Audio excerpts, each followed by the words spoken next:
Fascist দোসরদের মুখও কিন্তু এক এক সময় এক এক কথা শুনতাম। নির্বাচনের সাথে জুলাই ঘোষণা কি সম্পর্ক? আগের ছাত্রলীগের কর্মী ছিল, তারা এখন ছাত্র শিবিরের এবং বিভিন্ন পর্যায়ের নেতা হয়ে যাচ্ছে।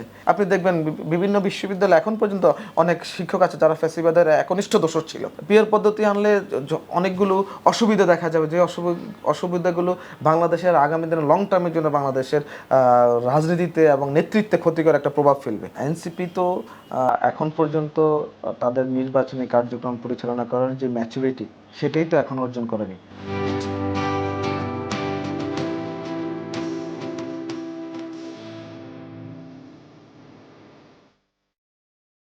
সুপ্রিয় দর্শক, আপনাদের সকলকে স্বাগত জানাচ্ছি বাণিজ্য প্রতিদিনের নিয়মিত আয়োজন আগামী রাজনীতিতে। আমরা এই অনুষ্ঠানে আলোচনা করে থাকি বর্তমান রাজনৈতিক প্রেক্ষাপট ও আগামীতে কেমন রাজনীতি চাই সহ নানা বিষয়ে। সঙ্গে রয়েছে আমি নজরুল ইসলাম। আজকে আমাদের স্টুডিওতে অতিথি হিসেবে রয়েছেন বাংলাদেশ জাতীয়তাবাদী ছাত্রদলের কেন্দ্রীয় নির্বাহী কমিটির সহসভাপতি কাজী জিয়াউদ্দিন বাসেদ। আমাদের অনুষ্ঠানে আপনাকে স্বাগতম। ধন্যবাদ। আসসালামু আলাইকুম। জুলাই গণঅভ্যুত্থানে আপনাদের যে মাদার সংগঠন রয়েছে বাংলাদেশ জাতীয়তাবাদী দল বিএনপি, দেখেছি যে ৩৬ দিনের ধারাবাহিক কর্মসূচি ঘোষণা করেছে। তো এক্ষেত্রে ছাত্র দলের আলাদা আলাদা কী কী কর্মসূচি আছে আপনার কাছে জানতে চাই। ধন্যবাদ। আজকের বাণিজ্য প্রতিদিনের সঞ্চালক নজরুল ইসলাম এবং ধন্যবাদ জানাচ্ছি বাণিজ্য প্রতিদিন দেখছেন যারা স্টুডিওর সামনে বসে সকলকে জানাচ্ছি আমার ব্যক্তিগত পক্ষ থেকে এবং বাংলাদেশ জাতীয়তাবাদী ছাত্রদল কেন্দ্রীয় সংসদের পক্ষ থেকে শুভেচ্ছা কৃতজ্ঞতা। আমাদের মাদার সংগঠন অলরেডি প্রোগ্রাম শুরু করেছে, উদ্বোধন করেছে। আপনারা জানেন চীন মৈত্রী সম্মেলনে কেন্দ্রে একটা প্রোগ্রাম হয়েছে এবং বাংলাদেশ জাতীয়তাবাদী ছাত্রদল জুলাইয়ের প্রথম প্রহরে একদম প্রথম আপনি রাত 12:01 আমরা কিন্তু বাংলাদেশ জাতীয়তাবাদী ছাত্র দলের উদ্যোগে জাতীয় শহীদ মিনারে আমরা মোমবাতি প্রজ্বলন এবং শহীদদের স্মরণে দোয়া প্রার্থনা করে কিন্তু আমরা প্রোগ্রাম করেছি। সেখানে জাতীয় সঙ্গীত সহ আমাদের রাষ্ট্রীয় বিভিন্ন কার্যক্রম আমরা সম্পন্ন করেছি। তো ছাত্রদল কেন্দ্রীয় সংসদ জুলাইকে ধারণ করে, লালন করে এবং ভবিষ্যতে পালন করবে, কারণ এই জুলাইয়ের সাথে আমাদের অনেক স্মৃতি জড়িত। প্রায় 150 জনের অধিক ছাত্রদল নেতাকর্মী শহীদ হয়েছেন এবং পঙ্গুত্ব বরণ করেছেন, নির্মম ভাবে গুলিবিদ্ধ হয়েছেন অসংখ্য নেতাকর্মী, এখনও মৃত্যুর সাথে পাঞ্জা লড়ছে। সেই ক্ষেত্রে আমাদের মাদার সংগঠন বাংলাদেশ জাতীয়তাবাদী দল যে কর্মসূচি গ্রহণ করেছে সেখানেও আমাদের স্বতঃস্ফূর্ত অংশগ্রহণ থাকবে এবং ছাত্রদল 1 জুলাইয়ের রাত 12:01 আমাদের কর্মসূচি শুভ সূচনা করেছেন মোমবাতি প্রজ্বলনের মাধ্যমে। তো আপনাদের এই কার্যক্রমগুলো চলবে। আমাদের ওই দিন ওই প্রোগ্রাম থেকে আমরা বাংলাদেশ জাতীয়তাবাদী ছাত্রদল কেন্দ্রীয় সংসদের সভাপতি বিভিন্ন কর্মসূচির ঘোষণা দিয়েছিলেন। আপনারা মিডিয়া ব্যক্তিত্ব উপস্থিত আছেন, সে ওনার বক্তব্যে উনি অনেকগুলো প্রোগ্রামের ঘোষণা দিয়েছেন এবং আমরা ধারাবাহিকভাবে সেই প্রোগ্রামগুলো করে যাচ্ছি। বিভিন্ন জায়গায় আমাদের ব্লাড গ্রুপিং হচ্ছে, এখনও ব্লাড ডোনেশন প্রোগ্রাম হচ্ছে এবং শহীদদের স্মরণে বিভিন্ন কার্যকরী পদক্ষেপ নেওয়া হচ্ছে যাতে শহীদদেরকে স্মরণ করা যায়। এভাবে বাংলাদেশ জাতীয়তাবাদী ছাত্রদল একটানা 5 আগস্ট পর্যন্ত প্রতিদিন প্রোগ্রাম রাখছে এবং করবে। জুলাই আগস্টের যখন আন্দোলনটি শুরু হয় গত বছর আমরা দেখেছি, তখন ছাত্রদল, ছাত্র শিবির, অন্যান্য যে আওয়ামী লীগ বিরোধী যে একটা ঐক্য ছিল, সকলে মিলে রাজপথে ছিল এবং সেই আন্দোলনটি একটা পর্যায়ে গিয়ে একটা ফলাফলে একটা রূপ নেয়। পরবর্তীতে আমরা দেখেছি 5 আগস্ট পরবর্তী সময়ে ছাত্রদল, বিশেষ করে ছাত্রদল আর ছাত্র শিবিরের সঙ্গে একটা দ্বন্দ্বের জায়গা তৈরি হয়। আসলে এই দ্বন্দ্বটি কেন হলো? দেখুন, যখন জুলাই সংগঠিত হয়েছিল ঠিক তার কিছুদিন আগে আমি কারামুক্ত হয়েছিলাম।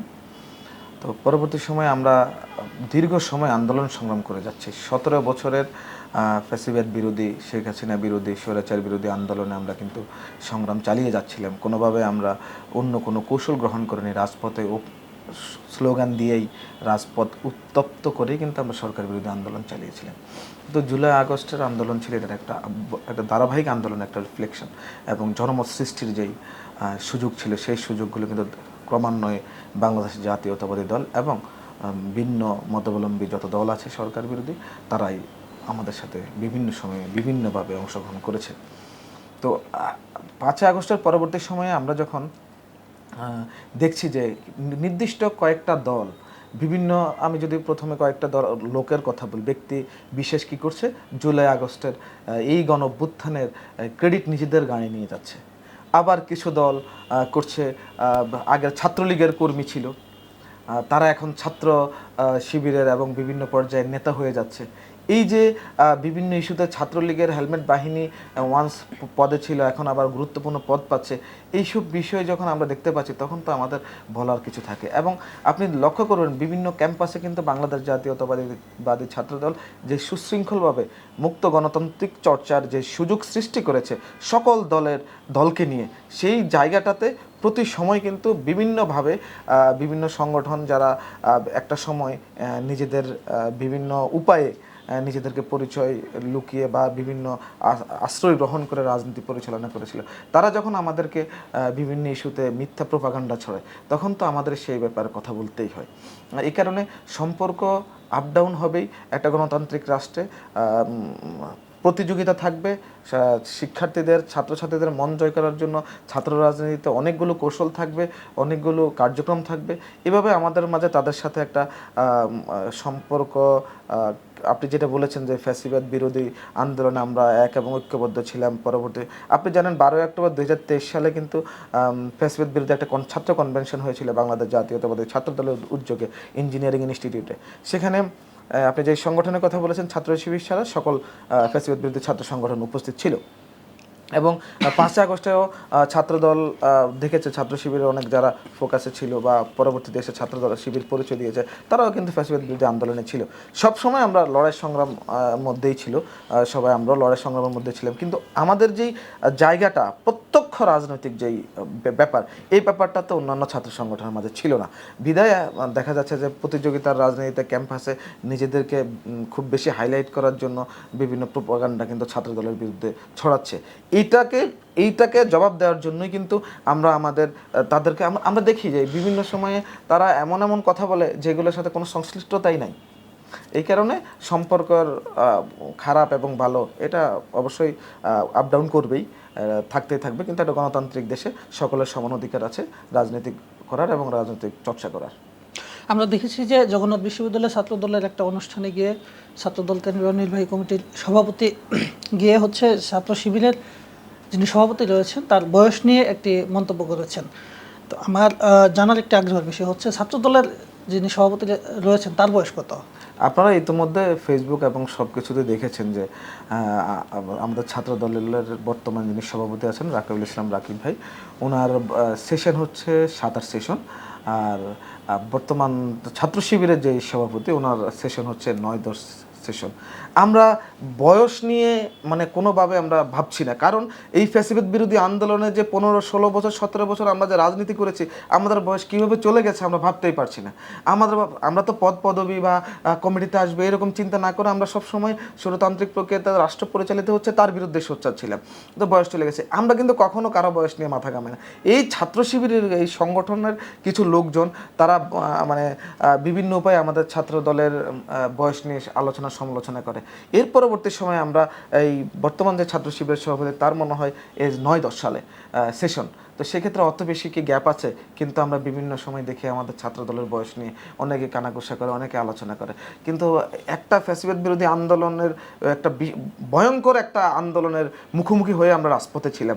আমাদের বেশি কি আমরা ছাত্র দলের রাজনীতি করি আজকে দীর্ঘ সময়, আমাদের কোনো দিন পদবি ইম্পর্টেন্ট ছিল না। ইম্পর্টেন্ট ছিল স্বৈরতান্ত্রিক প্রক্রিয়াতে একটা স্বৈরাচার বাংলাদেশে প্রতিষ্ঠিত হয়েছে, তাকে অবশ্যই বিতাড়িত করতে হবে। তো সেই ক্ষেত্রে এই বিষয়টা অবশ্যই ছাত্রদল কেন্দ্রীয় সংসদের সভাপতি বলার রাইট রাখে, কারণ বিভিন্ন উপায়ে তারা অনেক সময় ছাত্রদলের বয়স নিয়ে কথা বলে। এই কারণে ছাত্রদলের সভাপতি জানিয়ে দিয়েছেন যে আমাদের বয়স এত হলে আপনাদের সভাপতিরও তো বয়স এত। এটা কি কোনো হচ্ছে ওই পাল্টা আঘাত প্রতিঘাতের মতো একটা বিষয় কিনা? না, এটা তো আমাকে একটা বয়স নিয়ে তারা একটা আঘাত করেছে, আমি তাদেরকে একটা প্রতিঘাত। না, তারা তো বিভিন্ন পর্যায়ে বিভিন্ন জায়গায় বলে বেড়াচ্ছে যে শুধু তারাই না, আরও অনেক সংগঠনই বলছে যে ছাত্র দলের মানে বিভিন্ন কথা বলছে, কিন্তু তারা তো এই কথাগুলো বলতে পারে না। এই কথা বলতে পারে না কারণ আমি যদি নিজে ঠিক না থাকি আমি অন্যের কথা কীভাবে বলবো? তো 7-8 সেশন আর 8-9-10 সেশন কি বেশি গ্যাপ? সেই কথাটাই, এটা একটা পার্থক্য বুঝিয়েছে। পাল্টা জবাব দেওয়ার কিছু নেই এখানে। এখানে ওরা কি বলবে, এটা যদি আমরা পাল্টা জবাব দিতে যাই তাহলে তো আমরা মানে রাজনীতিটাই করতে পারবো না। আমাদের তো রাজনীতি করার জন্য আমাদের নিজেদেরকে নিয়ে ভাবতে হবে, দেশকে নিয়ে ভাবতে হবে। আমরা শুধু পাল্টা জবাব, ওনারা ওনাদের কথা বলছে, আমাদের সভাপতি ওনার জাস্ট জানিয়ে দিয়েছে যে বিষয়টা এরকম, আপনারা এই বিষয়টাকে নিয়েও মানে বাড়াবাড়ি করবেন না, আপনারা বাড়াবাড়ি করছেন সবসময়, বাড়াবাড়ি করছে দেখে এই বিষয়টা সামনে আসছে। আদারওয়াইজ সবগুলো বিষয় নিয়ে যদি আমরা কথা বলতে যাই তাহলে আমরা দেশকে কি দেবো? দেশকে তো দেওয়ার জন্য আমাদেরকে অন্য জায়গায় আমাদের বুদ্ধিমত্তাকে কাজে লাগিয়ে, আমাদের মেধা শক্তিকে কাজে লাগিয়ে রাষ্ট্রের জন্য এবং দলের জন্য, দেশের জন্য তো কিছু করতে হবে। হ্যাঁ, আপনি এই যে রাষ্ট্রের জন্য, দলের জন্য, দেশের জন্য রাজনীতির কথা বলছেন, এক্ষেত্রে আমি আপনার কাছে একটা প্রশ্ন রাখতে চাই। সেটি হচ্ছে যে 5 আগস্ট পরবর্তী সময়ে আমরা দেখেছি যে বিভিন্ন ছাত্র সংগঠন ক্যাম্পাসগুলোতে ছাত্র সংসদ নির্বাচনের জন্য একটা দাবি তুলেছে। এক্ষেত্রে হচ্ছে ছাত্রদল এই ছাত্র সংসদ নির্বাচন যাতে দেরিতে হয়, নানান তালবাহানা, নানান বিষয়, নানান অভিযোগ, নানান বিষয়ে আর কি ছাত্র সংসদ নির্বাচনটা হচ্ছে সঠিক সময়ে বা দ্রুততম সময়ের মধ্যে হতে দিচ্ছে না, এরকম অভিযোগ অন্যান্য ছাত্র সংগঠন। এই বিষয়ে আপনার কি মতামত? না, আপনি যে কথা বলেছেন ছাত্রদল তালবাহানা বা নানানভাবে বিভিন্ন প্রক্রিয়ায় বিভিন্ন মাধ্যম করছে, বিষয়টা আসলে এটা না। বিষয়টা হচ্ছে ছাত্রদলের প্রথম দিন থেকেই বলা আছে যে ছাত্র সংসদ নির্বাচন হবে, এটা হচ্ছে শিক্ষার্থীদের, ছাত্রছাত্রীদের একটা প্ল্যাটফর্ম হবে, এটা সবাই চাই। আমরা একটা ছাত্রদলের কর্মী হিসেবে আমি চাই যে আমার বিশ্ববিদ্যালয়ে ছাত্র সংসদ নির্বাচন হোক, সেখানে সাধারণ শিক্ষার্থীরা তাদের সকল সমস্যার সমাধানের জন্য একজন প্রতিনিধির কাছে যেন বলতে পারে, সেটা আমরা সবাই চাই। কিন্তু আমাদের যে বক্তব্য, আমাদের বক্তব্য ছিল যে সুন্দর একটা রোড ম্যাপ এবং সুনির্দিষ্ট রাজনৈতিক সুনির্দিষ্ট প্রক্রিয়া, যেই প্রক্রিয়াতে ফ্যাসিবাদের কোনো দোষর ইনভলভ থাকবে না, এই যেই প্রক্রিয়াতে এবং সুষ্ঠু এবং নিরপেক্ষ নির্বাচন হবে, যেই প্রক্রিয়াতে সাধারণ শিক্ষার্থীরা তাদের ভোটের মাধ্যমে তাদের প্রতিনিধি নির্বাচন করতে পারবে। আমরা কিন্তু সেই কথাটাই বারবার বলে যাচ্ছি, আমরা বলছি না যে এটা হতে পারবে না। এই প্রক্রিয়াটা কি? সেই প্রক্রিয়া, আপনার এই প্রক্রিয়ার সাথে আপনি দেখবেন বিভিন্ন বিশ্ববিদ্যালয় এখন পর্যন্ত অনেক শিক্ষক আছে যারা ফ্যাসিবাদের একনিষ্ঠ দোষর ছিল, কিন্তু তারাও কিন্তু এখন পর্যন্ত সেই প্রশাসনের সাথে জড়িত হয়ে বিভিন্ন কার্যক্রম করছে। এবং প্রশাসনের কিছু লোকজন আছে যারা ফ্যাসিবাদের দোষর ছিল, তারাও কিন্তু কার্যক্রম করছে। ওদেরকে ওই জায়গাগুলোতে অন্তর্ভুক্ত না করে তাদের বাহিরে গিয়ে যদি একটা সুন্দর নির্বাচনী প্রক্রিয়া এবং নির্বাচনী পরিবেশ তৈরি করে যদি নির্বাচনটা দেওয়া যায়, তাহলে সকল শিক্ষার্থী কিন্তু সুন্দরভাবে তাদের ফ্যাসিবাদ মুক্ত একটা ছাত্র সংসদ নির্বাচন হবে বলে আমরা বিশ্বাস করি। এবং তার জন্যই আমাদের কথা হচ্ছে যে একটা সুনির্দিষ্ট রোডম্যাপ এবং একটা নির্বাচন প্রক্রিয়াতে ফ্যাসিবাদ দোষরমুক্ত থাকতে হবে, তাহলে ছাত্র সংসদ নির্বাচনটা দ্রুত দেওয়া যায়। আমি এই প্রশ্নটাকে একটু বৃহৎ পরিসরে করতে চাই আপনার কাছে জানতে চাই। সেটি হচ্ছে আপনি ক্যাম্পাসগুলোতে হচ্ছে ওই ফ্যাসিবাদের যারা ছিল, সঙ্গে ছিল, তাদেরকে সরানোর জন্য বলছেন। ফ্যাসিবাদের আমলে যারা প্রশাসনে ছিল তারা সবাইকে চাকরিচ্যুত করা হয় নাই, সবাই চাকরিতে বহাল আছে। ইভেন যারা দায়িত্বশীল জায়গায় ছিল অনেকেই দায়িত্বশীল জায়গায় আছে। তাদেরকে সেই সকল দায়িত্বশীল জায়গায় রেখে সামনে সুস্থ নির্বাচন কিভাবে সম্ভব? দেখুন, এটা বর্তমান সরকারের দায়িত্ব। বর্তমান সরকার কিন্তু প্রতিটি রাজনৈতিক দলের মানে সম্মতিতেই কিন্তু বর্তমান অন্তর্বর্তীকালীন সরকার গঠিত হয়েছে।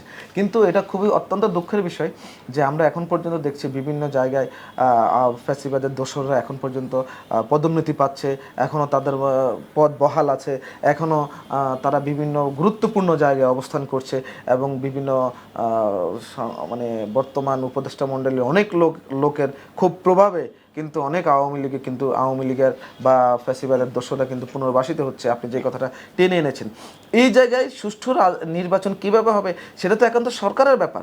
সরকার তো এই কার্যক্রম করতে তো বছরের পর বছর লাগানোর কথা না, এটা তো একটা শর্ট লিস্টের ব্যাপার। এছাড়া বাংলাদেশের আপনি ডাটাবেস তো চেক করলে আপনি দেখা যাবে কার কী পারফরমেন্স। তো আমরা যদি মানে এটাকে বলি যে এটা করা খুব কঠিন, এটা করা খুব অসম্ভব, তাহলে কিন্তু অবশ্যই সরকারের মানে যেই দায়িত্ব, সেই দায়িত্ব থেকে তারা দূরে সরে গিয়ে তারা নিজেদের দায়িত্ব পালনে ব্যস্ত হয়ে পড়বে। তো সেই ক্ষেত্রে আপনার প্রশাসন থেকে যারা ফ্যাসিবাদের দোষর আছে তাদেরকে সরানোর জন্য তাদের সাথে দায়িত্ব সরকারকে নিতে হবে। আমি একজন রাজনৈতিক কর্মী, আমি যদি 10 জনের বিরুদ্ধে অভিযোগও দিই, কিন্তু সরকার যদি এটা আমলে না নেয়, তাহলে কিন্তু আমার কিছুই করার থাকবে না। আমরা একটা সুন্দর সমৃদ্ধ বাংলাদেশ এবং গণতান্ত্রিক বাংলাদেশ পাওয়ার লক্ষ্যে কিন্তু বিগত 17 বছর এবং জুলাই আগস্টের কিন্তু গণ অভ্যুত্থান ঘটেছে। তো সেই ক্ষেত্রে সরকার যদি এটা থেকে বিচ্যুতি করে সরকারের ঘটে, তাহলে কিন্তু সে দায়ভার তো আমাদের না। এটা আপনারা মানে একটা দেশের আপনাদের কথা সাংবাদিক হিসেবে আপনাদের চোখ দিয়ে মানুষ দেখে, সাধারণ মানুষ, আপনাদের কিন্তু মুখ দিয়েই মানুষ কিন্তু শুনে, আপনাদের কান দিয়েই কিন্তু মানুষ শোনার চেষ্টা করে, আপনাদের মুখ থেকে শুনে দেশ কেমন আছে। তো সেক্ষেত্রে আপনারাই তো সরকারকে এই বিষয়গুলো অবগত করবেন, কারণ আপনারা বিভিন্ন জায়গায় যান। আমি একজন সাধারণ মানুষ হিসেবে, একজন রাজনৈতিক কর্মী হিসেবে আমার তো অনেক অ্যাপ্লিকেশন থাকতে পারে, কিন্তু আমার অ্যাপ্লিকেশন তো জায়গা মতো পৌঁছাচ্ছে না। একজন সাধারণ মানুষ, আপনি অনেক শহীদ হয়েছে, শহীদের পরিবার এখন পর্যন্ত বর্তমান সরকার থেকে তেমন একটা সাহায্য পায়নি। গত কয়েকদিন আগে একটা বক্তব্যে কিন্তু একজন শহীদের মা কিন্তু এই কথাটা বলেছেন, আরেকজন শহীদের বোন বলেছেন, আরেকজন গুমের শিকার হওয়া সন্তান কিন্তু তার বক্তব্যতে বলেছে। এই যে আক্ষেপ, এই যে কষ্ট, এগুলো তো বর্তমান সরকার এই ছাত্র জনতার গণ অভ্যুত্থানের রক্তের উপর দাঁড়িয়েই তো গঠিত হয়েছে। ওনাদের দায়িত্ব এই কার্যক্রমগুলো সম্পন্ন করা। সেক্ষেত্রে একটা সুষ্ঠু নির্বাচন বা একটা সুন্দরভাবে দেশ পরিচালনা করতে গেলে কিন্তু সরকারকে অনেক দায়িত্ব নিতে হবে। সেটা না করে আমরা অন্যদিকে মোড় দিচ্ছি, অন্যদিকে দৌড়াচ্ছি। এই জায়গাগুলো থেকে সরে আসতে হবে। নির্বাচনকে বিলম্বিত করার জন্যই পিআর ইস্যুকে সামনে আনা হচ্ছে, এটা হচ্ছে বিএনপির দাবি। এই যুক্তি আসলে কতটা বাস্তবসম্মত? অবশ্যই শতভাগ। বাংলাদেশের নির্বাচনী ব্যবস্থার মধ্যে পিআর পদ্ধতি নিয়ে আসবেন আপনি, সেটা একদমই সমীচীন নয়। যে পিআর পদ্ধতিটাতে আপনি কেন পিআর পদ্ধতি আনতে হবে কেন? এখানে পিআর পদ্ধতি আনলে অনেকগুলো অসুবিধা দেখা যাবে, যে অসুবিধাগুলো বাংলাদেশের আগামী দিনে লং টার্মের জন্য বাংলাদেশের রাজনীতিতে এবং নেতৃত্বে ক্ষতিকর একটা প্রভাব ফেলবে। পিআর পদ্ধতি বাংলাদেশে আনার মতো এই মুহূর্তে না, বাংলাদেশে কবে আনবে সেটাও মানে সুযোগ আছে কি না সেটা আমি মনে করছি না, আমি ব্যক্তিগতভাবে মনে করছি না। কারণ আপনি দেখবেন ডেনমার্ক বা বিভিন্ন দেশগুলোতে কিন্তু পিআর পদ্ধতি চালু আছে, কিন্তু এই জায়গাগুলোতে কিন্তু দেখেন আপনার সেই দেশের যদি আপনার জীবন ব্যবস্থা বলে শান্তিপূর্ণ দেশ, তাহলে কিন্তু Sweden, Denmark, Norway, Iceland, Finland, এই দেশগুলো কিন্তু আছে। তো সেই দেশগুলোর মানে জীবন স্ট্যান্ডার্ড অফ লিভিং এবং আমাদের বাংলাদেশের স্ট্যান্ডার্ড অফ লিভিং ডেভেলপ না করে আপনি যদি এরকম কোনো কিছু অ্যাপ্লাই বাংলাদেশের উপর করে দেন, তাহলে তো সব কিছুই ভালনারেবল হয়ে যাবে। আপনাকে যেই পদ্ধতি গ্রহণ করতে হবে সেই পদ্ধতিতে আপনি কতটা উপযোগী এবং আপনার রাষ্ট্র কতটা ইউজ টু এই পদ্ধতি ব্যবহারে, সেটা আপনাকে ভাবতে হবে। আর এই পদ্ধতি হওয়ার পরিপ্রেক্ষিতে দেখা যাচ্ছে যে আপনার যে কখনো এমনও রাজনৈতিক দল আছে যারা কোনোদিন সাধারণ মানুষের সাথে কথাই বলা নাই, তারা দেখা যাচ্ছে এই পদ্ধতির প্রেক্ষিতে নির্বাচিত হয়ে যাবে। তখন কি ঘটবে? তখন জনগণ, যে গণতান্ত্রিক দেশে জনগণের সান্নিধ্যে যাওয়ার যে সুযোগ, সেটা তো নষ্ট হয়ে যাবে। এই জায়গাটাতে যদি আমরা প্রপোর্শনেটলি যদি আসন ভাগাভাগি করি আমাদের সংসদে, তাহলে তো ওই সাধারণ মানুষগুলো কিন্তু তাদের নেতৃত্ব আর পছন্দের নেতৃত্ব থেকে কিন্তু দূরে থাকবে। তো সেক্ষেত্রে এই পদ্ধতি বাংলাদেশে আসার কোনো প্রশ্নই আসে না। এই পদ্ধতিতে বা নির্বাচন এই পদ্ধতি হওয়ার কোনো সুযোগই নেই বাংলাদেশে বর্তমান সময়ে। নির্বাচনের পদ্ধতি নিয়ে সম্প্রতি আমরা দেখেছি ইসলামী আন্দোলন বাংলাদেশ একটি সমাবেশ করেছে সোহরাওয়ার্দী উদ্যানে। সেখানে আমরা দেখেছি বিভিন্ন রাজনৈতিক দল, ইসলামী দল, এমনকি হিন্দু প্রতিনিধিও সেখানে গিয়েছে। তারা একই সুরে বলেছে নির্বাচন যদি পিআর পদ্ধতিতে না হয় তারা আন্দোলনে যাবে বা নির্বাচনে অংশগ্রহণ করবে না, এই ধরনের হুমকিও তারা দিয়েছে, হুঁশিয়ারিও তারা দিয়েছে। এই যে 5 আগস্ট পরবর্তীতে রাজনৈতিক দুইটা মেরুকরণ হয়ে যাচ্ছে, এতে দেশের জন্য আসলে কোন দিকে যাচ্ছে দেশের রাজনীতি? দেখুন, এই পিআর পদ্ধতিটা যে জায়গা থেকে শুরু হয়েছে, আমাদেরকে সেই জায়গায় আগে যেতে হবে। কারা এই বিষয়গুলো এনেছে? আপনি যদি দেখেন এই বিষয়গুলো কারা এনেছে, বিগত ফ্যাসিস্টদেরকে যারা লালন পালন করেছে এবং ফ্যাসিস্ট হওয়ার জন্য সহযোগিতা করেছে, ওই জায়গাগুলোতে কিন্তু এই পদ্ধতি চলে আসছে।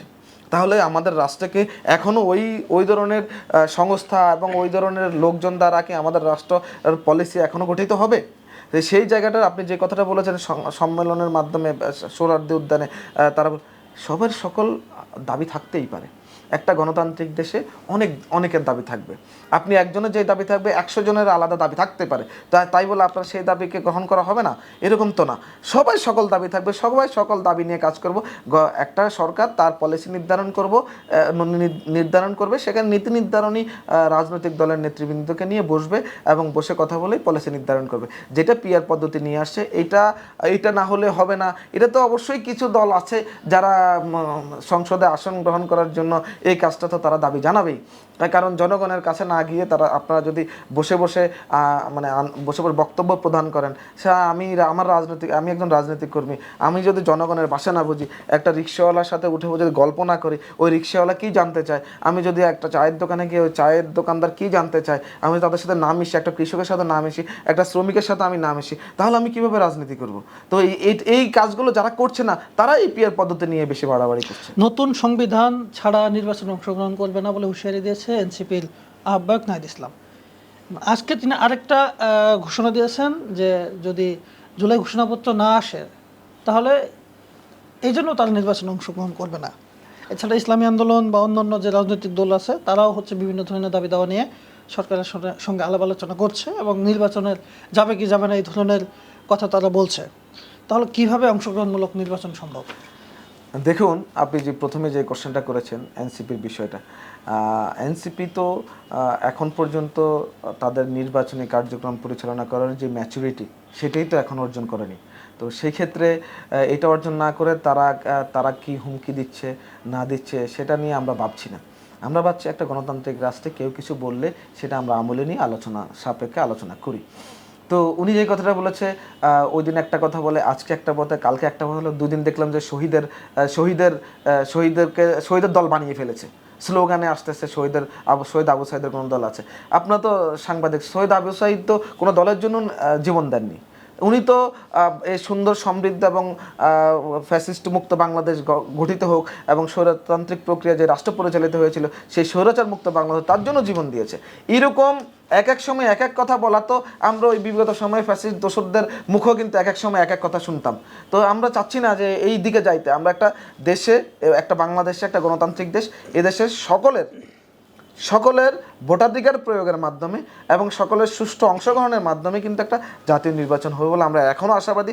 অনেকের অনেক দাবি দাওয়া থাকতে পারে, সেটা রাষ্ট্র কি করবে, রাষ্ট্র সেই দলগুলোর সাথে আলোচনা করে আমাদেরকে তো একটা ঐক্যমত্যে পৌঁছাতে হবে। না হলে তো রাষ্ট্রের গতিতে এরকম মানে আইন শৃঙ্খলা রক্ষাকারী বাহিনী, তারপর আপনার মনে করেন যে আমাদের ডিফেন্স যারা আছে, প্রতিরক্ষার যারা আছে, আর্মি, বিমান বাহিনী, নৌবাহিনী, এদেরও তো মানে অনেক মেসেজ যারা পাওয়া দরকার যে একটা রাষ্ট্র সুন্দরভাবে পরিচালিত, সেই মেসেজগুলো কিন্তু কেউ পাচ্ছে না। তো এইভাবে যদি ঐক্যমত না আসে, সবাই কিন্তু এক এক জায়গায় আইসোলেটেড হয়ে যাবে, তখন কিন্তু রাষ্ট্র অন্যদিকে চলে যাবে। সেই ক্ষেত্রে আমাদের সকলের ঐক্যমত্যে আসতে হবে এবং একটা রাষ্ট্র গঠনের জন্য সকলের মতের ভিত্তিতে কিন্তু একটা রাষ্ট্র গঠিত হবে এবং সেটা যৌক্তিক হতে হবে। সেই মতটা অযৌক্তিক কোনো বিষয় নিয়ে বাংলাদেশে এখন নতুন জুলাই আগস্টের আপনি যে কথাটা বলেছেন, কোশ্চেন করেছেন যে এই জুলাই ঘোষণা না হলে, জুলাই ঘোষণা কি কারো একার? জুলাই ঘোষণা কি কারো একার? কোনো দলের একার? জুলাই সবার। তাহলে এই ঘোষণাটা হচ্ছে না কেন? এই ঘোষণাপত্র হতে এত দেরি হচ্ছে কেন? দেরি হচ্ছে সেটা তো আমাদের তো বাংলাদেশ জাতীয়তাবাদী দলের পক্ষ থেকে সকল প্রস্তাবনা এবং সকল কোশ্চেনিয়ার যখন আসে তখন আনসার দেওয়া হয় এবং এটা সরকার জানে কেন ঘোষণা হচ্ছে না। এটা তো আপনি কি স্পেসিফিক কোনো রিজন পেয়েছেন ঘোষণা হচ্ছে না কেন? এটা যদি আপনি স্পেসিফিক কোনো রিজন পাচ্ছেন, এটা গভর্নমেন্ট জানে, এটা তো আর আমরা জানছি না, আমরা বলতেও পারছি না। এবং বলছে যে নির্বাচনের সাথে জুলাই ঘোষণার কী সম্পর্ক, নির্বাচনের সাথে অন্য কিছুর কী সম্পর্ক? নির্বাচন একটা গণতান্ত্রিক রাষ্ট্রে নির্বাচন প্রক্রিয়া হতে থাকবে, নির্বাচন হবে, এটাই তো বাস্তব। এই যে জাতীয় রাজনীতিতে এই যে বিভক্তি, এতে কি তৃতীয় পক্ষের কোনো সুযোগ সৃষ্টি হচ্ছে কিনা আপনার কি মনে হয়? আপনি রাজনীতিতে প্রতিযোগিতা থাকবে, রাজনীতিতে মানে সাধারণ মানুষের জনপ্রিয়তা অর্জনের ক্ষেত্রে বিভিন্ন কৌশল থাকবে এবং সেই কৌশলে অনেকে এগিয়ে যাবে, অনেকেই পিছিয়ে যাবে এবং বাস্তবসম্মত কৌশলে কেউ এগিয়ে যাবে, অবাস্তবসম্মত কৌশলে কেউ পিছিয়ে যাবে। তাই বলে এই বিভাজনকে মানে প্রায়োরিটি দিতে গিয়ে আমরা তৃতীয় শক্তির উদ্ভব ঘটাবো, এরকম মনে হয় বাংলাদেশে আগামী দিন ইনশাল্লাহ ঘটবে না বলে আমার বিশ্বাস। কারণ এই রাজনৈতিক চর্চাটা একটা চলমান প্রক্রিয়া, এই চর্চা চলতেই থাকবে এবং এখানে প্রতিযোগিতা হতেই থাকবে বিভিন্ন যৌক্তিক অযৌক্তিক বিষয় নিয়ে। সেটার ক্ষেত্রে আমার মনে হচ্ছে বা আমি বিশ্বাস করি যে বিভাজনে তৃতীয় শক্তি আসবে কি না, এই প্রশ্নে তৃতীয় শক্তিকে আসতে দেওয়া হবে না। কারণ আমরা জুলাই আগস্ট সংগঠিত হয়েছে তৃতীয় শক্তিকে আনার জন্য না। জুলাই আগস্ট সংগঠিত হয়েছিল যে আমাদের সাধারণ মানুষের জীবন মান উন্নয়ন ঘটানোর জন্য, আমাদের যেই ইয়ত, যে 5 কোটির উপরে মানুষ আছে, তাদেরকে স্কিল করে, তাদেরকে প্রপার ইউটিলাইজ করে আমাদের দেশকে সুন্দর এবং সমৃদ্ধ করার লক্ষ্যে এবং এই দেশে গণতন্ত্র পুনঃপ্রতিষ্ঠা করার লক্ষ্যে সকলের মাঝে ভোটাধিকার ফিরিয়ে দিয়ে একটা গণতান্ত্রিক রাষ্ট্র গঠনের জন্য কিন্তু এত সংগ্রাম, এত বছরের সংগ্রামে কিন্তু জুলাই আগস্টের গণ অভ্যুত্থান ঘটেছে। সুতরাং আমরা এটা কখনোই মানে বিশ্বাস করছি না যে যেই পক্ষটা এই দেশের গণতন্ত্র হরণ করেছে, মানুষের কথা বলার স্বাধীনতা হরণ করেছে, সে আবারও ফিরে আসবে, এরকম এই কাজটা আমরা বিশ্বাস করছি না এই মুহূর্তে। কাজী জিয়াউদ্দিন বাসেদ, আপনাকে অনেক ধন্যবাদ আমাদেরকে সময় দেওয়ার জন্য। আমরা পরবর্তীতে আরও অন্য কোনো আলোচনায় আপনাকে আবারও আমরা এই স্টুডিওতে আমন্ত্রণ জানাবো। আশা করি আপনি আমাদেরকে ফের সময় দেবেন। আপনাকে ধন্যবাদ। ধন্যবাদ আপনাকে, ধন্যবাদ সবাইকে। বাণিজ্য প্রতিদিনের নিয়মিত আয়োজন আগামী রাজনীতি অনুষ্ঠানে এতক্ষণ আমাদের সঙ্গে থাকার জন্য আপনাদেরকে ধন্যবাদ। আজকে আমাদের অনুষ্ঠানে অতিথি হিসেবে ছিলেন বাংলাদেশ জাতীয়তাবাদী ছাত্রদলের কেন্দ্রীয় নির্বাহী কমিটির সহসভাপতি কাজী জিয়াউদ্দিন বাসেদ। আমাদের এই অনুষ্ঠানটি নিয়মিত দেখতে চোখ রাখুন বাণিজ্য প্রতিদিনের অফিসিয়াল ফেসবুক পেজ, ইউটিউব ও সোশ্যাল হ্যান্ডেলগুলোতে। দেশের নাম্বার 1 ট্রেডিং অ্যাপ নিফটি ফার্স্টে পাচ্ছেন ট্রেডিং এর সব সুবিধা, dual exchange access, company analysis, portfolio তৈরি করা সহ আরও অনেক ইউনিক ফিচারের সাথে ট্রেড করতে ডাউনলোড করুন এক্ষুনি।